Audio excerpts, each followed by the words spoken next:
speaking with. All right, let's go through my notes and we'll lead that into the fishbowl. So, as was mentioned, this is published in 1963. The book is a collection of essays, or even letters, if you will. It's entitled "The Fire Next Time." So I'm just going to just jump into the text. I think we all have a pretty good idea of who Baldwin is from last week. We're familiar with him. But off top, what stood out to me is how he starts the letter. And I've begun this letter 5 times and tore it up 5 times. So what we have to assume, right, is what we've got was the sixth attempt. And for me also, the intentionality behind wanting to produce something for a loved one, wanting it to be perfect, right? And starting and maybe feeling like this is not your best attempt, so you tear it up and start again. And to me, this really speaks to the intentionality of what Baldwin wants to communicate to his nephew. And then he gives this interesting transition by working through his grandfather and working through his brother, which is his nephew's father, and talking about the similarities in the way that they look, the similarities in some of their demeanors. But then it takes a dark turn when he starts to talk about when Baldwin talks about his father, his nephew's grandfather. And if you're familiar with Baldwin's work, Baldwin's father has a very looming presence in all of his work, especially when you talk about Go Tell It on the Mountain, which again kind of serves as an autobiography. The father is a figure who causes Baldwin a lot of pain, discomfort, and really chipped away at his self-esteem, right? And he says, you may be like your grandfather in this, I don't know, but certainly both you and your father resemble him very much physically. But this is where it's important. Well, he is dead. He never saw you, and he had a terrible life.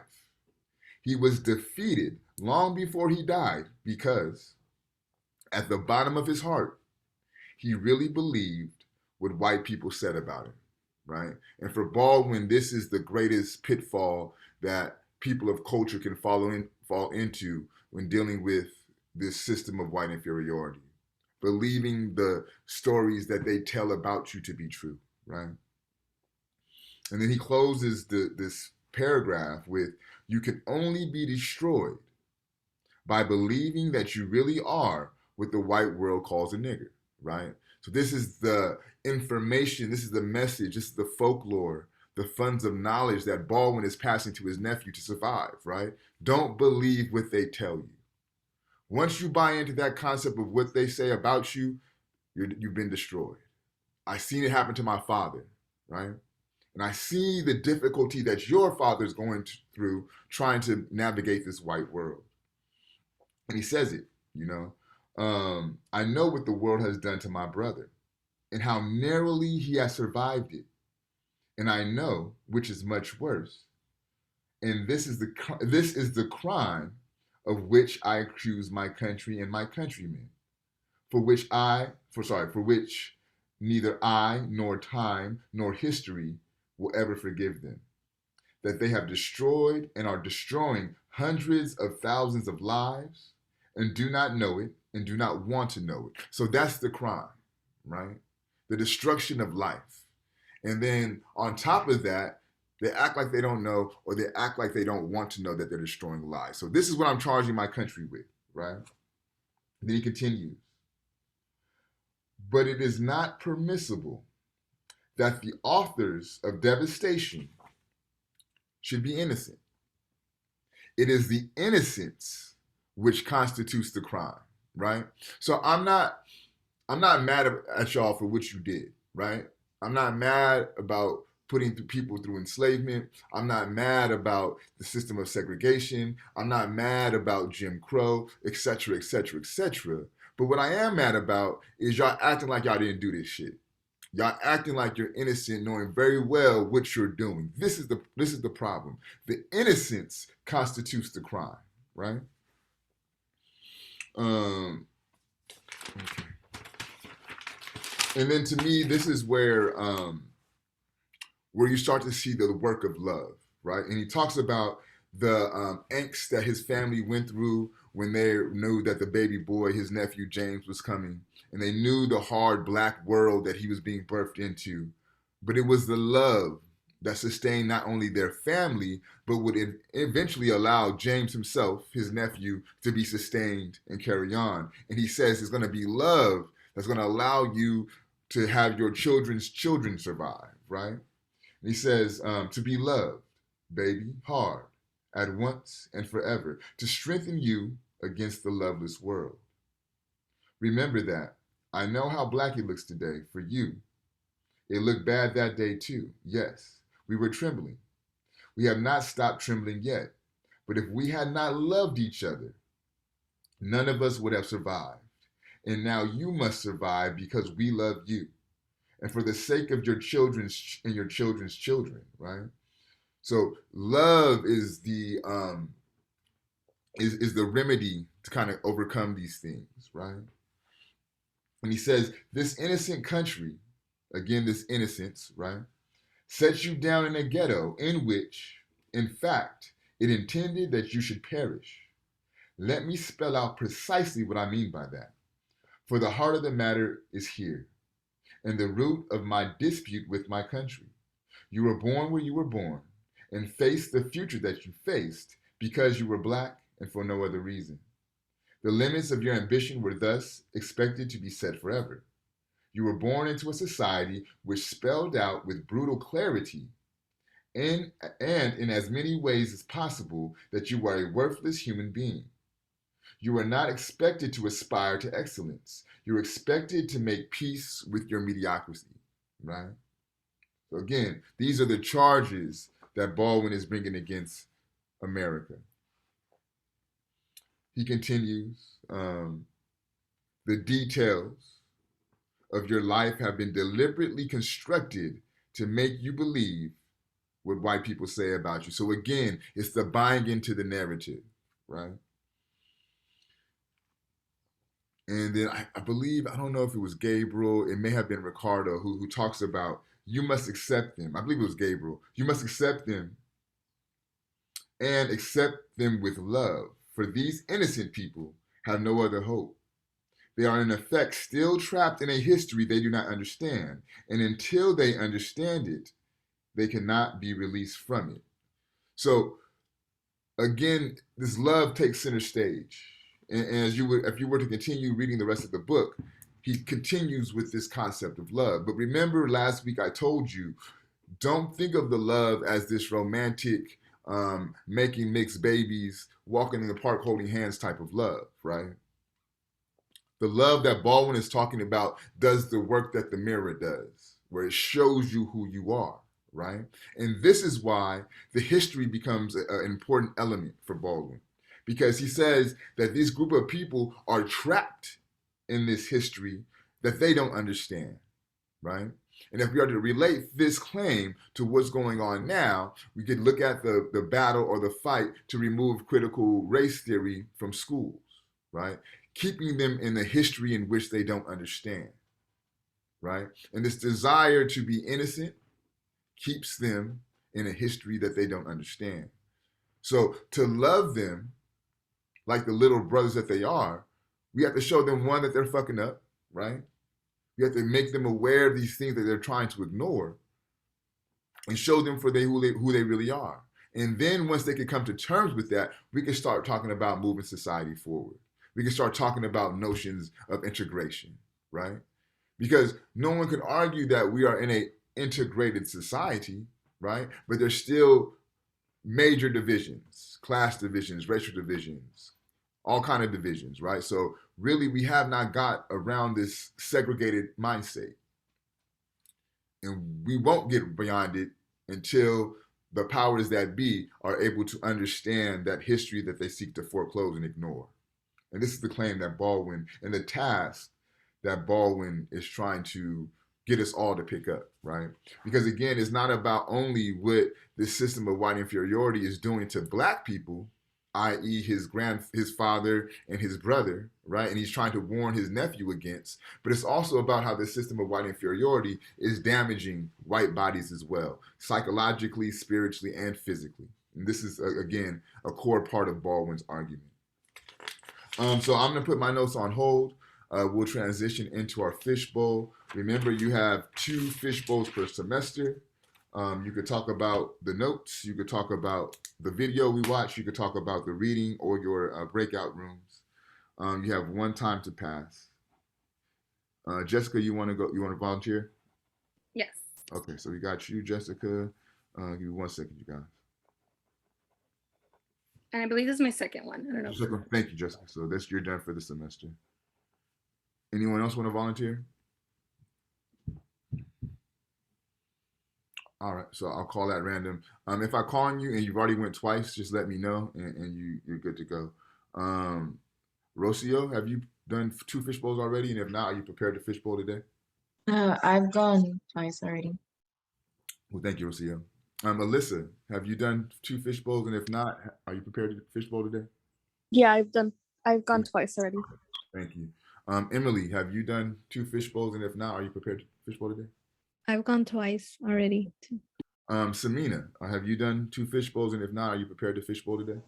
I already went twice. Okay, thank you, Samina. Arcieli, have you went twice? Yes, I have. Okay. Jaime, have you went twice? Yeah. Okay. Dulce, have you went twice? No. No. Are you prepared to fishbowl today? Yes. Okay. Thank you, Dulce. Ricardo, have you gone twice? Yeah, I already went twice. Thank you, Ricardo. Shit, I think that's everybody. Gabriel, have you went twice already? I want to say you have. Yeah, I believe I have to. I went like second week, and then I went twice. Yeah, that sounds right. Okay, so check it. We'll just go with these 2. It sounds like the majority of you guys are already caught up. What will happen is if we are done with the fish bowls, then it will just lead into course conversation. So Jessica and Dulce, whoever wants to start it off, it's on you.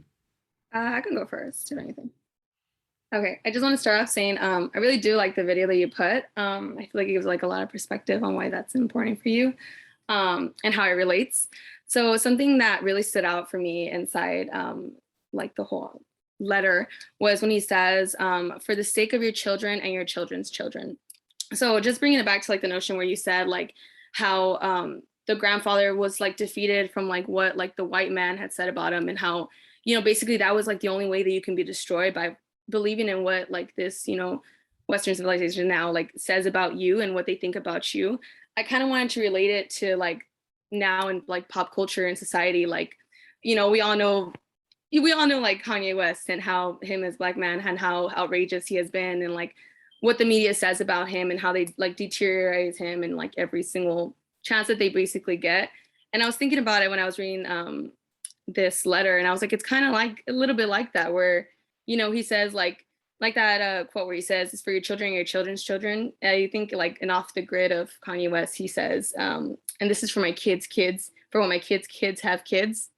Everything I did for the crib, basically talking about how he distanced himself from all of that because, you know, in order for him to have society move forward, to have this bigger concept, to have, you know, like to relate, he has to like detached in a sense, if that makes sense. And then when we were talking about like the notion of love and everything like that, like him and his like songs, he even says like, I'm not delivering heavenly messages just for the hell of it, you know, basically spreading this notion of love and having society move forward. So it kind of made me like correlate both of those two, like what they're trying to send out. Like I know that this letter at the time was like a great way to like have that message be sent out, but now we move towards like mainstream media, like it's songs like this or it's messages like this, like little lyrical things like that kind of push that same notion, if that makes sense. And I think So that's kind of what I got from it. Yeah, and I think what you demonstrated, Jessica, was one, your analysis, right? Like how did this make sense for you working through Kanye? And then also it's a contemporary analysis because Baldwin is writing this in '63. Kanye wasn't a pop icon at that moment, so Yeah. to now. So thank you for that. Yeah. Dulce? I was thinking about we are living in a society where everyone is like African people can live with white people, and I was like, how this even happen when we learn in school about uh, how white people mistreated and discriminated black people. And I think when I read the letter, it was clear that there is people who still, when he said that they have to understand these people because they are trapped in the history that they don't even understand. So I think that there's black people that has this form of thinking, the they must love the person even if they mistreat them or discriminated them back then. So I think that's something that I really admire because they're living with, let's say, like their enemy, and they even love them sometimes. So that's something to admire. Thank you, Dulce. I want to ask you guys a question. Um, what do you guys think, and why do you guys think, for Baldwin, this love is fundamental to allowing things to move forward, right? For allowing there to be peace. Um, and again, please don't think of this like on a romantic type of love. This is really not what he's talking about, right? Um, but why that opposed to anything else that could be offered or placed on the table? Another thing to think about, and you guys aren't privy to this, but think about the time this is written in 1963. Okay, I know you may not be historians, but let's kind of situate what was going on at that time, especially in the black world, right? You have the civil rights movement. Okay, so it's like in the middle of the civil rights movement. At the same time, you have the Nation of Islam, and you have individuals like Malcolm X. Okay, the civil rights movement is advocating for integration. We'll move the society together as one, right? This is what the civil rights, by and large, are arguing for. Malcolm X and the Nation of Islam are arguing separation, right? These people have shown us to be people who are not able to live with us, right?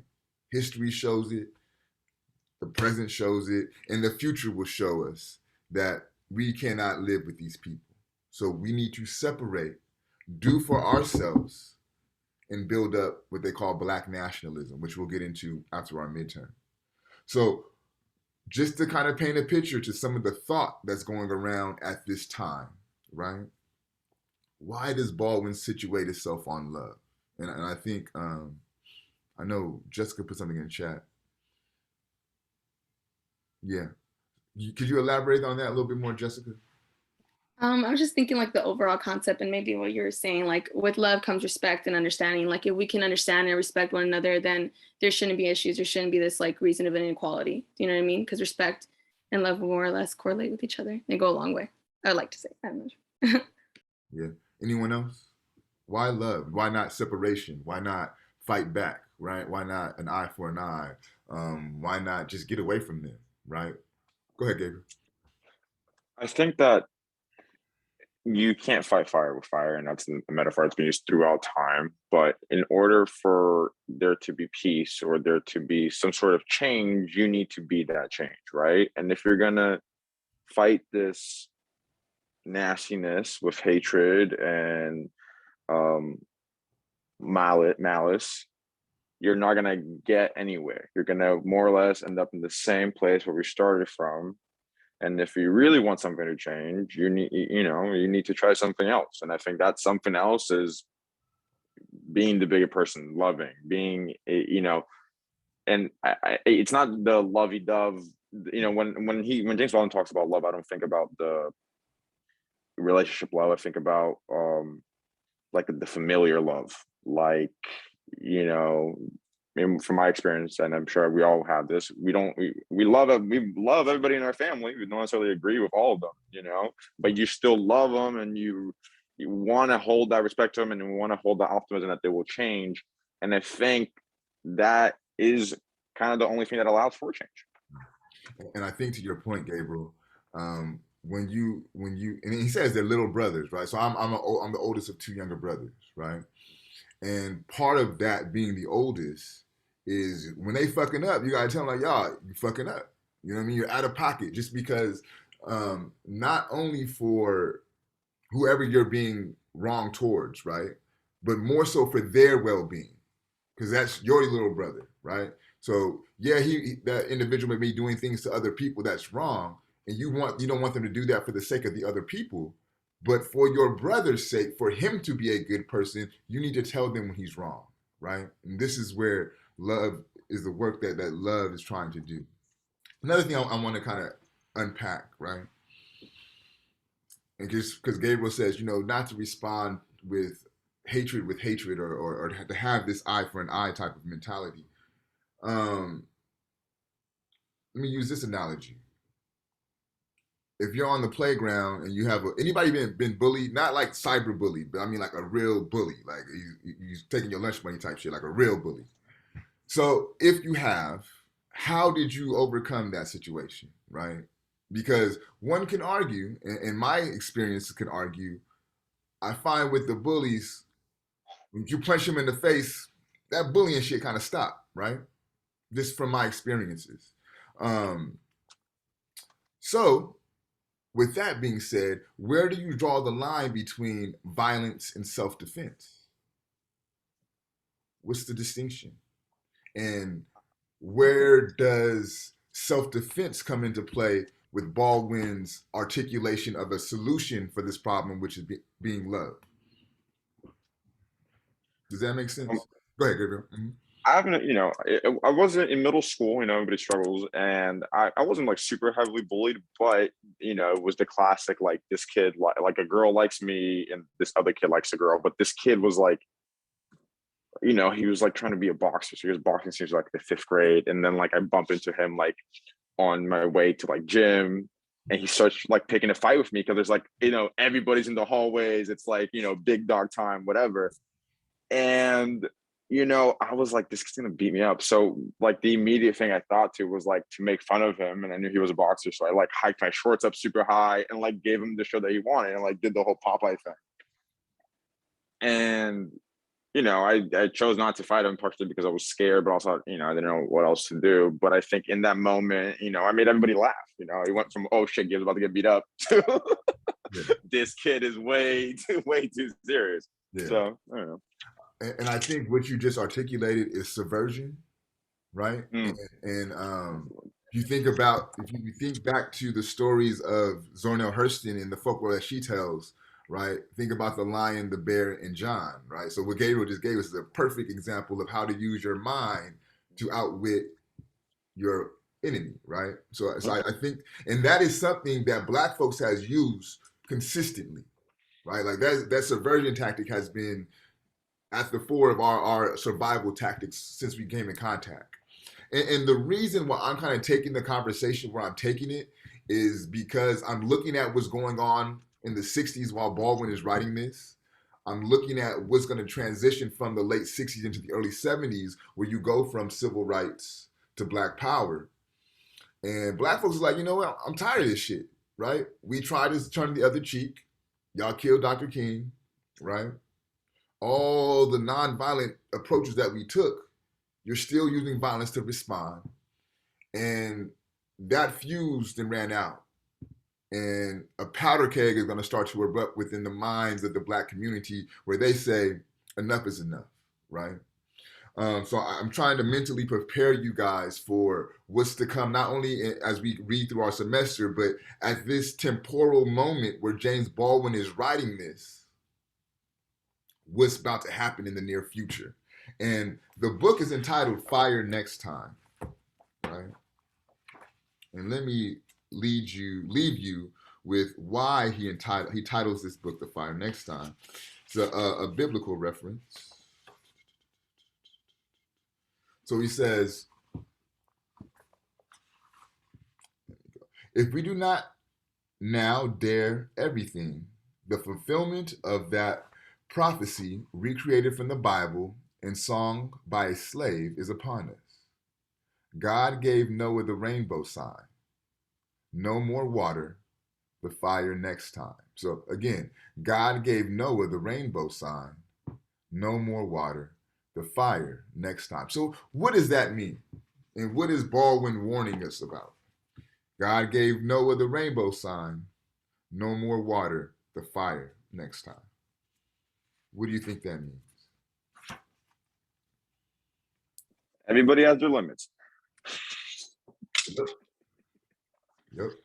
So and think about, so I don't know if you guys are familiar with the story of Noah and the biblical reference that he's using, right? God was displeased with the way that humanity was taking shape, and he says, you know what, got a clean house. I'm gonna flood the world. So Noah, build the boat so that way you could continue humanity. But I ain't using water next time. So if we don't get this right after this iteration, I'm burning all this shit down, right? So no more water, the fire next time. So what Baldwin is saying is, if this racial situation is not rectified, the fire is coming, right? And that fire comes, and it comes in the form of the Black Panther Party. It comes in the form of the ghost of Malcolm X, right? It comes in the form of this bubbling Black Liberation Army that takes root in the late 60s and runs through the 70s into the 80s. So there's not only pedagogy, right? A teaching and instruction on how to deal with this system of white inferiority, but it's also prophecy of what this system will lead to.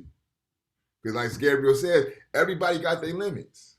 You can only put someone down for so long before they respond back forcefully, right? I think about this interview with Tupac, and he says, you know, if people is hungry, right, and you go into this hotel and you see just all kind of food in the hotel, they throwing food, right? You gonna go and ask them for the food. Yo, like, can I get a little bit of this food? I'm hungry, right? But after a couple of days, your ask is gonna be a little bit more demanding, right? After some months, it's gonna be a little bit more demanding. And after some years, you're not demanding. You're kicking in the door and you saying, yo, give me that food, right? So to this point of things can only go for so long, everything's gonna run its course. This is happening. This is what's the precipice of what's happening for the Black experience. And Baldwin is not only explaining to his nephew how to survive this, but he's warning America, this is what's to come. If you guys don't get your understanding of your own history in order, no more water. It's the fire next time, right? And this is really what Baldwin is trying to do, right? It's instructional.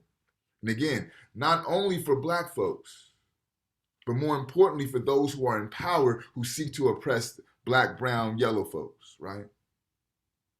And it's not about, again, solely the salvation of the Black body, right? But it's about the salvation of America's soul.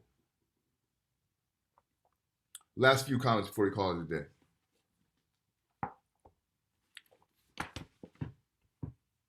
Samina, what did you think about the reading? You said, what did I think about the video? Or, no, the reading or whatever. You can talk about the video if you want. I really liked the video, honestly. That was you talking, right? Yeah, that was me. Me and my uncle. Yeah. Yeah, me and my I uncle. like that. That was so cool. I never seen like another professor do something like that. For sure. I appreciate it. So what do you think about the reading though? What do you think about what Baldwin wrote?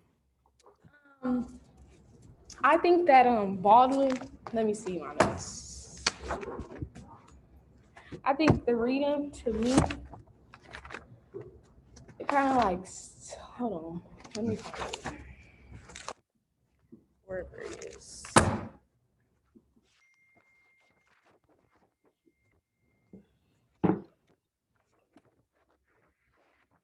Where'd it go?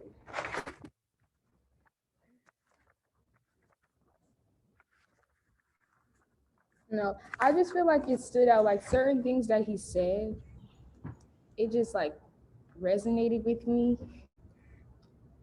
And that's pretty much it. Okay, for sure. Rocio, what did you think about the reading?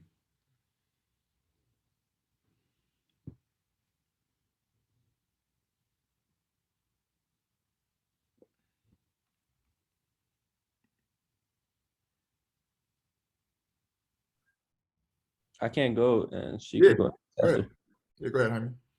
What I like about the reading was that when he started, like how you were saying when you were talking about your notes, was that when he wrote the letter 5 times and he tore it up to start all over again. Yeah. He really wanted the letter to be perfect for his nephew to understand the letter Mhm. in a way where he could understand it, where there won't be no mistakes or none of that. Yeah. So he could really understand what he was trying to say about he was talking about the N-word, he was talking about all of that. For he could already know that because he's young, Right. and he could know all of that for later on. He could say, "Oh, my uncle taught me all of this and all that." Yeah. And it's documented in the book. So that's a really Yeah, yeah. good call out, man. And I agree with you. Something to me was like profoundly vulnerable also for him to write that. I started it 5 times and I tore it up 5 times. Especially for a writer as great as Baldwin, who's arguably one of the greatest American writers, right? But just to show that even for me in my process, you gotta hit that restart button sometimes. So that also stood out to me. So we'll call it a day. There's no reading for this week. Excuse me. I'll be sending you guys out your midterm review study guide either Thursday or Friday. Take some time to familiarize yourself with that. Spend time with the theoretical frameworks, and then we'll go through that review document on Monday. And then Thursday of next week, I'll send you out your midterm, and you would have to get that back to me by Tuesday of the following week. But if there's any comments, questions, or concerns, don't hesitate to reach out to me. Have a good week. Be healthy, be safe, get some exercise, get your water. Peace. Have a good one. Bye. Well, Bye. Have a good Have a one. great day, Professor. yeah, See you, got it. Professor. All right, have a good one.